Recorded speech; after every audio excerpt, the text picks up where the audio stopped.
আসসালামু আলাইকুম সবাইকে।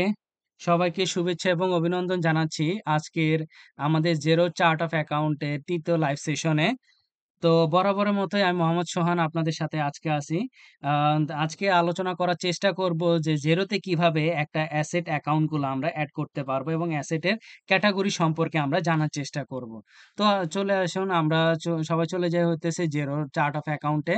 জেরো চার্ট অফ অ্যাকাউন্টে যাওয়ার পরে জেরোতে এখানে আমাকে অ্যাসেট পাশে আসার পরে আমাকে এখানে তারা অ্যাসেটের কোড নাম্বার, নেম, টাইপ এবং হইতেছে ট্যাক্স রেটগুলা তারা দেখানোর চেষ্টা করছে। তো আসেন আমরা একটা অ্যাসেট এড করার চেষ্টা করি। তো এড অ্যাকাউন্টে চলে যাব। এড অ্যাকাউন্টে যাওয়ার পরে সর্বপ্রথম আমাকে বলতেছে অ্যাকাউন্ট টাইপ। এবার অ্যাসেটের অ্যাকাউন্ট টাইপটা দেখেন, current asset, fixed asset, inventory, নন কারেন্ট অ্যাসেট এবং প্রিপেমেন্ট। ওকে, এই যে কয়েকটা আছে। তো এখন আমরা সর্বপ্রথম যদি আমরা কারেন্ট অ্যাসেট যদি এড করার চেষ্টা করি ৬১৩, আমরা এখানে দিব হচ্ছে যদি এভেলেবেল থাকে এখানে আমাদেরকে তারা এভেলেবেল শো করবে ৬১৪। ওকে।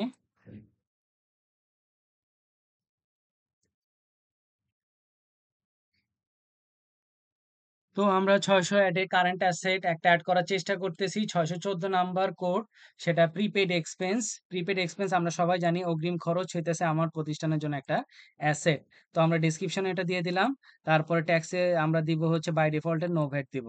তো আমরা দেখেন এই যে ৬১৪ প্রিপেইড এক্সপেন্স কারেন্ট অ্যাসেট হিসেবে এড হয়ে গেল। তারপরে আসেন যদি আমি একটা ফিক্সড অ্যাসেট এড করার চেষ্টা করি, আমি একটা ফিক্সড অ্যাসেট এড করার চেষ্টা করি ৬২০, আমরা দিলাম হচ্ছে computer.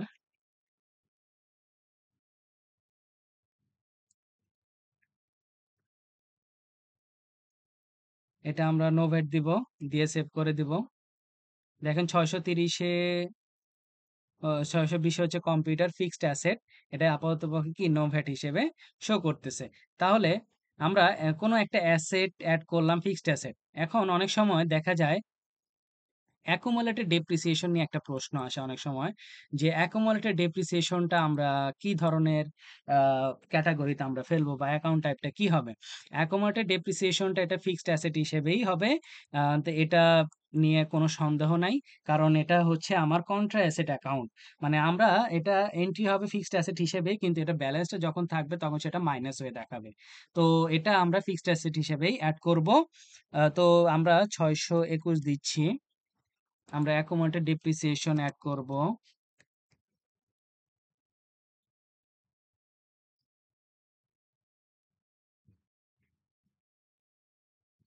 accumulated depreciation computer. Okay, accumulated depreciation computer, এটা আমরা এড করার চেষ্টা করব। এটা ফিক্সড অ্যাসেটের নামে নো ভ্যাট দিয়ে আমরা সেভ করে দেব। তাহলে দেখেন কম্পিউটার তার accumulated depreciation ফিক্সড অ্যাসেট, এই যে এখানেও তারা কিন্তু বাই ডিফল্ট তারা এড করে রাখছিল office equipment fixed asset, accumulated depreciation office equipment fixed asset হিসেবেই তারা এড করে রাখছে।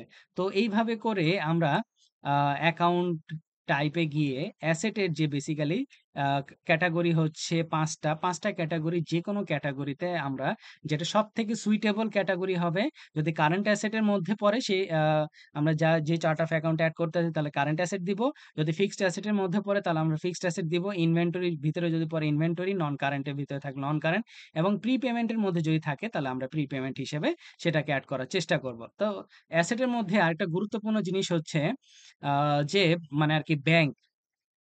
আমরা ব্যাংক নিয়ে গতদিন আলোচনা করছিলাম। যখন আমরা ব্যাংক এড করতে যাব তখন আমি একটু রিভাইজ করে দিচ্ছি। সেটা হইতেছে এড ব্যাংক অ্যাকাউন্টে চলে যাব। মানে অ্যাসেটের শুধুমাত্র ব্যাংকের যত ধরনের সেভিংস অ্যাকাউন্ট আছে, কারেন্ট অ্যাকাউন্ট আছে, চেকিং অ্যাকাউন্ট আছে, প্রত্যেকটা অ্যাকাউন্ট আমরা এড করব হইতেছে এড ব্যাংক অ্যাকাউন্টের মাধ্যমে। এই যে এড উইথআউট ব্যাংক ফিডে যাব। এখান থেকে গিয়ে কন্টিনিউতে চলে যাব আমরা। কন্টিনিউতে গিয়ে আমরা ব্যাংকের নেম, ব্যাংকের অ্যাকাউন্টের নাম, টাইপ, তারপরে হচ্ছে অ্যাকাউন্ট কোড এবং কারেন্সি আমরা সঠিকভাবে দিয়ে ব্যাংকটাকে আমরা সেভ করে দিতে পারবো। তো এইভাবে করে আমরা একটা অ্যাসেট পাশের কারেন্ট অ্যাসেট, তারপরে হচ্ছে নন কারেন্ট অ্যাসেট, ফিক্সড অ্যাসেট, তারপরে হইতেছে প্রিপেইড পেমেন্ট, প্রিপেমেন্ট, নন কারেন্ট অ্যাসেট, এই ইনভেন্টরি, এই জিনিসগুলো আমরা অ্যাড করতে পারি অ্যাড অ্যাকাউন্টের মাধ্যমে। এটা হচ্ছে আমাদের ম্যানুয়ালি। তারপর হচ্ছে অ্যাড ব্যাংক অ্যাকাউন্টে গিয়ে আমরা অ্যাসেট পাশে যে বাকি যে ব্যাংক নামক এন্ট্রি থাকবে সেটা আমরা এখানে অ্যাড করার চেষ্টা করব। তো আমরা অ্যাসেট তো অ্যাড করলাম।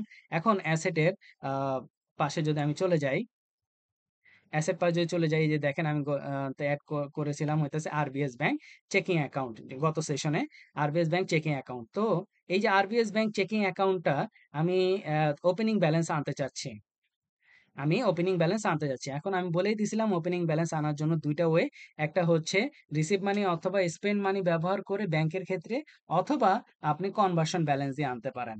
এখন আপনি অন্যান্য যে চার্ট অফ অ্যাকাউন্ট গুলো আছে, অন্যান্য অ্যাসেটের যদি তার ওপেনিং ব্যালেন্স থাকে, তাহলে তার ওপেনিং ব্যালেন্সটা নিয়ে আসবেন হইতেছে কনভার্সন ব্যালেন্সের মাধ্যমে, যেটা আমরা পাবো অ্যাকাউন্টিং এর আন্ডারে অ্যাডভান্স অপশনে গেলে আমরা পাবো হইতেছে conversion balance. Conversion balance means হইতেছে যে আপনার পূর্ববর্তী অ্যাকাউন্টিং সিস্টেমে যদি কোনো ব্যালেন্স থেকে থাকে সেটাকে নতুন করে মানে জেরোতে ইম্পোর্ট করার জন্য যে ব্যালেন্সটা ব্যবহার করা হয় সেটার নাম হচ্ছে কনভার্সন ব্যালেন্স, বা আমরা সংক্ষেপে মনে রাখার সুবিধার্থে বলতে পারি সেটা হচ্ছে ওপেনিং ব্যালেন্স। তো আসেন আমরা আমাদের যে ব্যাংক অ্যাকাউন্ট আছে সেই ব্যাংক অ্যাকাউন্টের জন্য আমরা রিসিভ মানি অথবা স্পেন্ড মানি ব্যবহার করে আমরা ওপেনিং ব্যালেন্স আনার চেষ্টা করি। আমরা এটাকে একটু ডুপ্লিকেট করে নিব, প্লাস নিউতে চলে যাব। অবশ্যই যেহেতু ব্যাংকের এটা পজিটিভ ব্যালেন্স, মানে আমার ব্যাংকের অ্যাকাউন্টের ব্যালেন্স, যদি আমার ক্রেডিট কার্ডের ব্যালেন্স হতো তাহলে সেটা হয়তো আমার স্পেন্ড মানি ব্যবহার করে নিয়ে আসতাম। আর যেহেতু এটা আমার নর্মাল ব্যালেন্স, তো আমি এটাকে রিসিভ মানি ব্যবহার করে নিয়ে আসবো, মানে আমার ব্যাংকের এটা ব্যালেন্স বাড়াচ্ছে। দেখেন রিসিভ মানিতে ক্লিক করার পরে আমার ব্যাংকটা শো হচ্ছে, আমি এটাকে সিলেক্ট করে নেক্সট অপশনে চলে যাব। এখানে আমরা দিব হচ্ছে ওনার, মালিক নিজে নিয়ে আসছে, নিউ কন্টাক্টে অ্যাড করব। তারপরে হচ্ছে ডেট দিব 24শে জানুয়ারি 1 তারিখ। এখানে আমরা ডেসক্রিপশনে দিব হইতেছে ওপেনিং ব্যালেন্স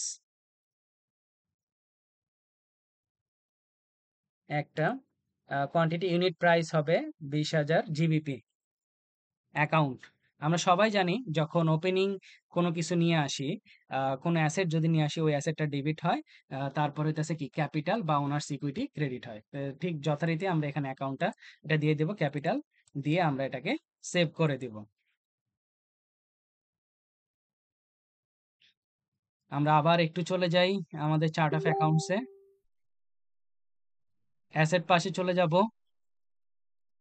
আরবিএস ব্যাংক দেখেন এটার পজিটিভ ব্যালেন্স দেখাচ্ছে 20,000।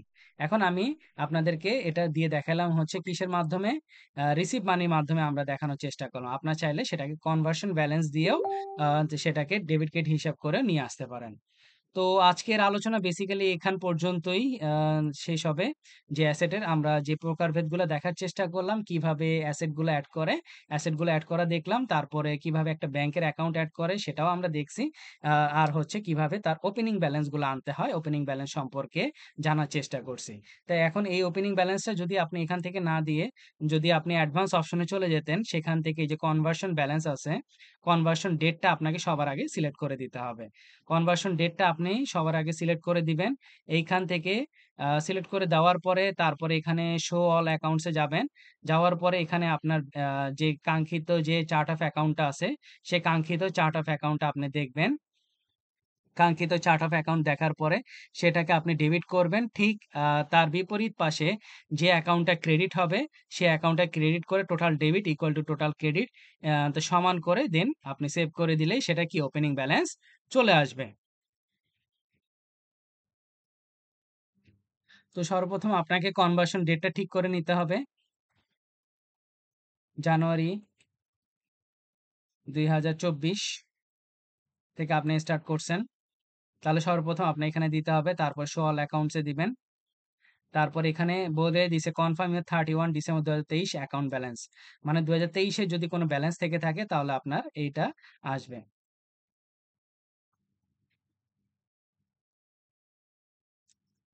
দেখেন আমি একটা আমার 2024 এর স্টার্টিং এ আমি চাচ্ছি যে অফিস ইকুইপমেন্ট 50,000 আমার হবে কি, 50,000 হচ্ছে আমার ওপেনিং ব্যালেন্স হবে।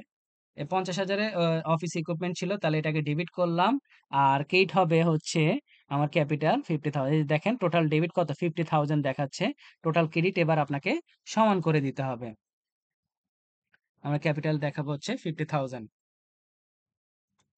তাহলে ডেবিট এবং ক্রেডিট সমান হয়ে গেছে। আমি এটাকে সেভ করে দেব।